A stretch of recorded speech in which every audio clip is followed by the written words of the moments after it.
Pemirsa, perubahan iklim bukan hanya menimbulkan gejolak cuaca dan ancaman lingkungan, tetapi juga mempengaruhi aspek yang lebih halus dari kehidupan kita, termasuk perhitungan waktu di bumi.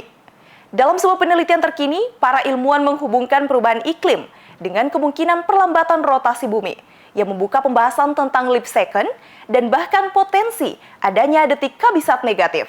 Fenomena ini memperlihatkan kompleksitas dalam interaksi antara lingkungan dan waktu di planet kita. Ketika kita membahas perubahan iklim, seringkali fokus kita tertuju pada dampak yang jelas, seperti pencairan es dan naiknya permukaan air laut. Namun, satu aspek yang mungkin kurang diperhatikan adalah bagaimana perubahan iklim dapat mempengaruhi perhitungan waktu di bumi. Apakah kita berpotensi menghadapi pengenalan detik kabisat negatif sebagai respon terhadap perubahan ini? Perubahan iklim telah menyebabkan suhu global naik, pola cuaca yang tidak stabil, dan banyak efek lainnya yang sangat dipelajari oleh ilmuwan di seluruh dunia. Namun, ada satu aspek yang mungkin belum mendapatkan perhatian yang cukup. Bagaimana perubahan iklim dapat mempengaruhi perhitungan waktu di bumi? Para ilmuwan fisika teoritis telah mulai mempertimbangkan bagaimana perubahan iklim dapat mempengaruhi rotasi bumi, yang pada gilirannya dapat memperlambat panjang hari kita. Ini membawa konsep leap second ke dalam perdebatan, tetapi juga memicu pertanyaan tentang kemungkinan pengenalan detik kabisat negatif yang mungkin terjadi. Detik kabisat negatif akan terjadi jika perubahan dalam rotasi bumi menyebabkan waktu yang diukur oleh jam atom lebih cepat daripada rotasi aktual bumi. Ini berarti bahwa waktu yang diukur secara global akan mundur terhadap rotasi bumi yang sebenarnya. Jadi perubahan iklim itu sendiri sebenarnya kan itu fenomena fisika juga kan. Yang orang cerita tentang perubahan iklim selama ini itu adalah akibat efek rumah kaca kan. Apa itu efek rumah kaca? Itu seperti rumah kaca yang digunakan oleh orang di pertanian itu kan. Jadi cahaya energi matahari masuk, mestinya kan dia bisa dipantulkan ke atmosfer, tapi karena ada gas-gas karbon gitu kan, itu membuat ini panas. Nah, perubahan iklim itu terjadi banyak aspek, tapi salah satu yang tadi ini dampaknya itu adalah temperatur rata-rata bumi meningkat. Itu berimplikasi pada mencairnya es yang ada di kutub ya Pak Bangsawan ya. Jadi kalau di kutub itu kan banyak istilahnya cap of, jadi topinya itu gunung es itu banyak yang mencair. Nah, ketika dikaitkan tadi pertanyaannya bahwa apa berpengaruh terhadap waktu di bumi ya.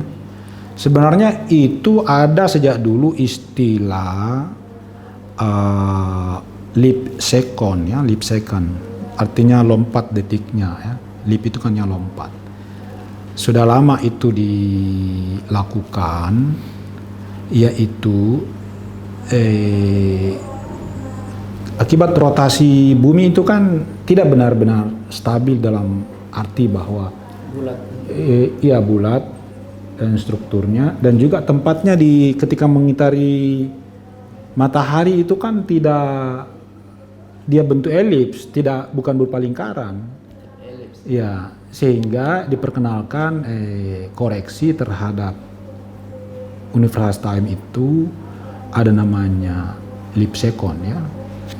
Jadi ketika itu sebenarnya isunya itu adalah gerakan bumi itu sedikit rotasinya agak lebih cepat daripada biasanya kan.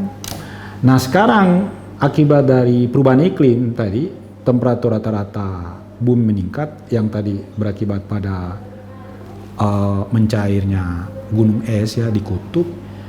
Itu yang terjadi adalah restrukturisasi massa. Jadi massa mengalir itu air tadi kan, kalau dia berupa padat mengalir, ini mengalir ini secara ya ke khatulistiwa. Jadi bentuk bumi ini sebenarnya akan sangat baik kalau kita analogikan dengan penari balet ya, balerin ya. Penari balet itu kalau dia bergerak cepat ya kan, bagaimana caranya dia menurunkan dia punya rotasi, kecepatan rotasi? Itu dengan meregangkan tangannya kan. Itu sebenarnya sama dengan menaikkan dia punya momen inersia Pak Bangsawan ya. Karena momen inersia itu kan kalau gerak rotasi itu sebenarnya hukum Newton, F sama dengan ma. Tapi kalau dalam kaitan dengan rotasi, momen inersia, massa mengganti momen inersia. Jadi redistribusi massa mengalirnya itu tadi air, dari es menjadi air ke bagian khatulistiwa. Itu akibatnya sama dengan tadi itu bumi seperti penari balet, ya, yang meregangkan tangannya itu, dia mengalami perlambatan, melambat rotasinya. Jadi kalau dulu itu istilahnya ditambah lip, ya, itu lipnya sekarang justru negatif, dalam artian kan akibat melambat, ya, itu dalam 24 jam atau dalam sekian 3 tahun misalnya itu harus bukan lip dia, tetapi justru negatif ditambah 1 detik karena dia melambat rotasinya. Itu akibat signifikan dari perubahan iklim. Ketika bumi menjadi lebih panas, massa air yang mencair di kutub dapat menggeser distribusi massa di planet kita, yang pada gilirannya dapat memperlambat rotasi bumi. Ini memiliki potensi untuk mempengaruhi panjang hari kita dalam jangka panjang. Dalam teori fisika, leap second biasanya digunakan untuk penyesuaian waktu yang dilakukan secara periodik untuk menjaga sinkronisasi antara waktu yang diukur oleh jam atom atau yang berbasis pada osilasi atom dengan rotasi bumi yang lambat. Namun, dengan potensi perubahan rotasi yang disebabkan oleh perubahan iklim, pertanyaannya menjadi apakah kita akan melihat detik habisat negatif di masa depan? Kurang lebih ekivalen dengan mengatakan bahwa diperlambat ini kerusakan, ya. Sama dengan di dunia kedokteran orang ingin mengobati fenomena tua, ya, aging, ya. Itu sesuatu yang sebuah keniscayaan tapi diperlambat, ya, dibuat lebih lambat sedemikian sehingga usia harapan hidup atau kita tidak cepat menjadi tua itu sedikit lebih lambat, artinya bisa kelihatan masih lebih muda, lebih produktif pada usia-usia sekitar misalnya 60 tahun, 70 tahun. Ya. Perubahan iklim dapat mempengaruhi rotasi bumi dalam skala yang signifikan, yang pada akhirnya dapat mempengaruhi ketepatan waktu global. Jika perubahan ini terus berlanjut, kita mungkin perlu mempertimbangkan pendekatan yang lebih adaptif dalam menjaga ketepatan waktu, termasuk penggunaan leap second yang lebih sering.